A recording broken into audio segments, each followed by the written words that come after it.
네, 5월의 첫 토요일 아침, 우리 앞에 놓여진 이렇게 아름다운 계절 5월이 하나님이 주시는 은혜로 말미암아 더 아름다운 시간들로 그렇게 기억되는 축복이 있기를 간절히 기원합니다. 한국에 선덕원이라고 하는 고아원이 있습니다. 그곳에서 헌신하고 있는 정은득 원장님은 이화여대 미국 시러큐스 대학원을 졸업한 아주 수재였습니다. 탄탄대로의 인생이었습니다. 그런데 미국에서 유학하던 3대 독자 오빠가 젊은 나이에 세상을 떠납니다. 당시 여고 교사였던 어머니는 이 일로 인해서 큰 충격을 받았는데 아주 신실한 권사님이었던 이 어머니는 훗날 새로운 소명을 받고 집에 25명의 고아들을 데려다가 자기 자식처럼 그렇게 길렀습니다.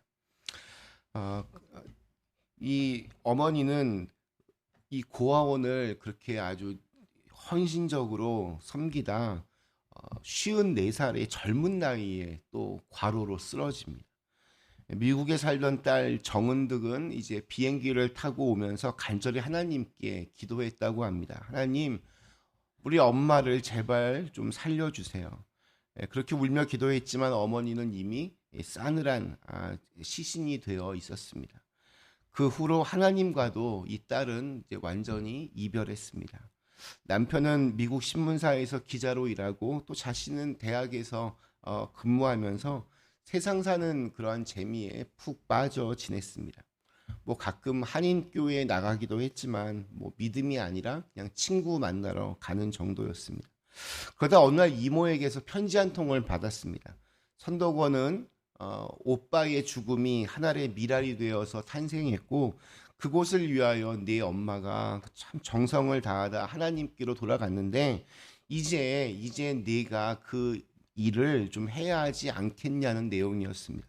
십자가에서 돌아가신 주님을 생각하며 기도해 보고 결정해 달라고 부탁했습니다.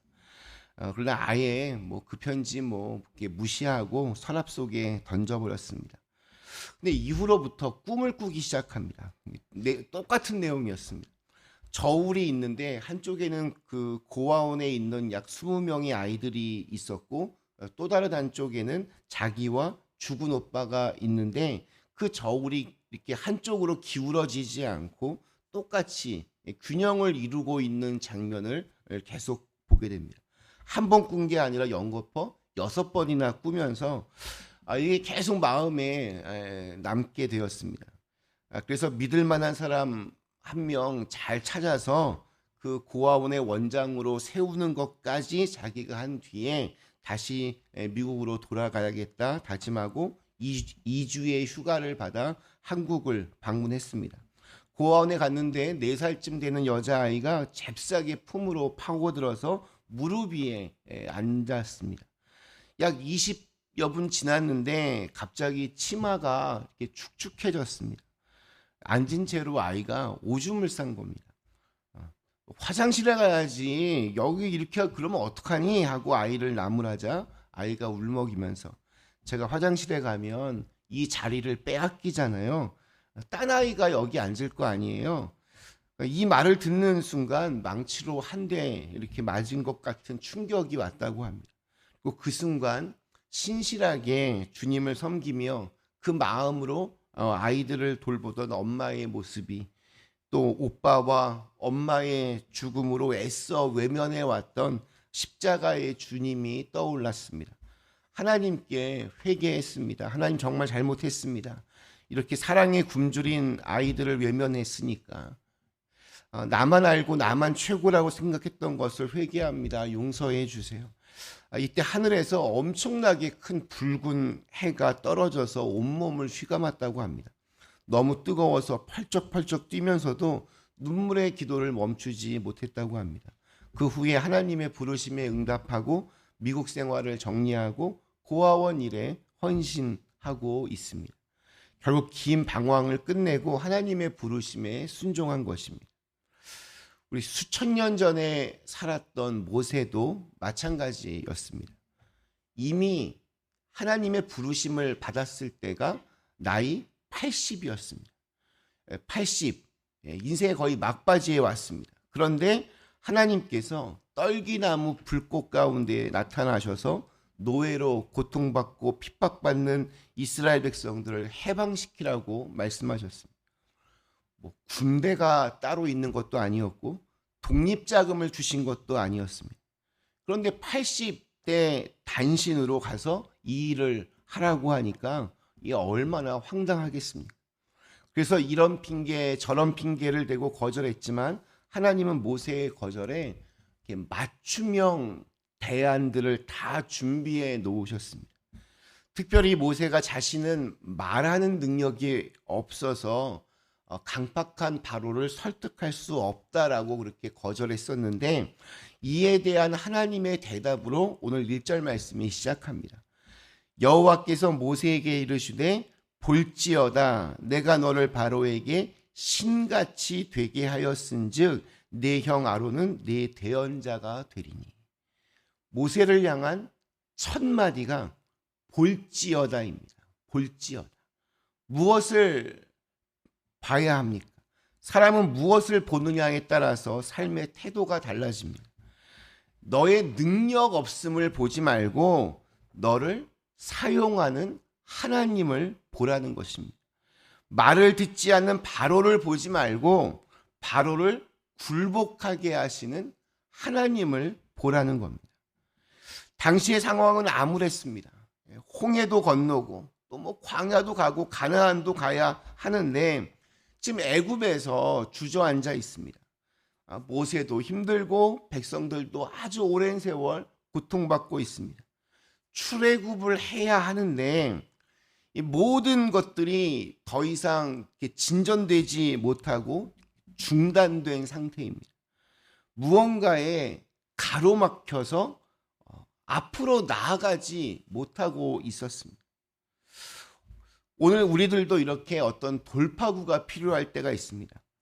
더 이상 앞으로 나가지 못하고 계속 뭔가 이렇게 제자리에서 맴돌고, 그래서 이렇게 진이 빠지고 그냥 다 귀찮고 모든 거 그냥 포기하고 싶을 때가 분명히 우리에게 다 있습니다. 그럴 때는 더 열심히 하나님 보려고 애써야 합니다. 하나님은 구원의 계획이 있으십니다. 오늘 읽은 말씀 차근차근 읽어보면 참 신기하고 재밌습니다. 우리 1절에서 보면 하나님은 신처럼 군림하던 바로가 무너지고 전세가 역전돼서 바로가 모세 너를 신처럼 여기도록 하겠다 이렇게 말씀하십니다. 정말로 그렇게 되면 모세가 겁먹을 이유가 전혀 없습니다. 또 3절과 4절에서도 뭔가 알쏭달쏭한 말씀들을 하십니다. 바로를 더 악하게 만들어서 절대로 너희들의 말을 듣게 하지 않겠다. 더 악해지면 출애굽하는 거 이게 더 힘들어지는데 바로를 더 악하게 하겠다라는 겁니다. 그리고 바로가 극도로 악해지면 재앙으로 쳐서 완전한 항복을 받아내겠다. 이것이 하나님의 계획이었습니다. 우리가 믿으려면 두 가지의 단어가 참 중요한 것 같습니다. 하나는 신비이고 또 다른 하나는 담대함입니다. 신비는 하나님을 신뢰하는 것이고 또 담대함은 하나님을 신뢰하는 데에서 나오는 힘입니다. 나는 다 알 수 없지만 하나님의 이끄심과 사랑과 주권을 믿는 것, 이것이 신비입니다. 눈에 보여서 믿는 것이 아니고 상황이 좋아서 믿는 것도 아닙니다. 하나님이니까 믿는 겁니다. 하나님의 신비를 인정하고 받아들일 때 하나님이 체험되고 하나님의 신실하심과 사랑이 느껴집니다. 이 신비한 하나님 인정이 우리로 하여금 담대하도록 그렇게 이끌어줍니다. 하나님의 신비 속에, 신비한 은혜 속에 사람은 보다 더 강해지고 또 담대해집니다. 모세와 이스라엘 백성들이 겪고 있던 문제들, 절망, 두려움, 낙심, 또 세상의 불의함은 신비로운 하나님 체험으로만 극복할 수 있었습니다. 하나님 없이 그러한 문제들 속에 빠져 있으면 그대로 무너져 버립니다. 그러면 뭐 당연히 출애굽도 할 수 없고 뭐 홍해 바다도 건널 수 없었습니다. 내가 너를 바로에게 신같이 되게 하겠다. 아론을 통해서 너의 그 말 못함을 해결해 주겠다. 바로가 지금보다 더 악해지겠지만 걱정하지 말아라. 내가 그렇게 한 것이다. 때가 되면 반드시 그를 굴복시킬 것이다. 정말 신비로운 하나님의 계획입니다. 신비와 담대함은 눈과 귀가 중요합니다. 소경이 눈 뜨듯 감겨졌던 눈이 활짝 열려서 하나님의 신비가 보이고, 또 엘리야가 들었던 것처럼 하나님의 이 세미한 그 소리가 우리에게 들려져야 합니다. 그때 마음에 어떤 깨달음, 각성이 일어납니다. 그동안 내가 잘못 보고 있었구나. 내가 무지했구나. 진짜와 가짜를 구별하지 못했구나. 내가 자꾸 시비만 걸었구나. 하나님을 몰랐구나. 이런 각성의 마음이 우리의 삶을 다시 새롭게 시작하게 할 수 있습니다. 그때 우리는 또한 세상은 하나님을 하나님인 줄 알게 되고 또 하나님을 인정하게 될 것입니다. 모세와 아론이 신비한 하나님의 인도하심과 계획을 받아들였을 때 출애굽의 역사가 그때부터 시작되었습니다. 그들은 이제 그 다음 장면에서 담대하게 바로왕 앞으로 그렇게 나아갑니다. 이때 이들의 나이 모세 80, 아론은 83세였습니다. 이 말씀도 참 격려가 됩니다. 인간적으로 보면 뭔가 전성기가 지나도 하나님은 그들에게 일을 맡기셨습니다. 산전수전 다 겪었기 때문에 더 귀한 일을 주실 수 있었습니다. 이것도 세상의 방식을 깨는 하나님의 신비입니다. 오늘 불렀던 우리 찬송처럼 하나님께서 우리에게 능력을 주시는 이유는 간단합니다. 하나님께서 우리에게 맡기신 일이 있기 때문입니다. 우리에게 맡기신 일을 감당할 때 하나님께서 반드시 그 능력 주심을 믿습니다. 살아가는 그린빌 가족 여러분, 우리 5월이 시작되었습니다. 우리 한국의 어떤 농촌 마을의 어느 대안학교에서 아침마다 학생들이 외치는 구호가 하나 있다고 합니다. 나는 건너가기를 멈추지 않습니다. 나는 건너가기를 멈추지 않습니다. 건너지 않으면 멈춥니다. 멈추면 막아서는 것들에 속수무채 끌려다닐 수밖에 없습니다. 힘들어도 마음을 잡고 건너가야 합니다.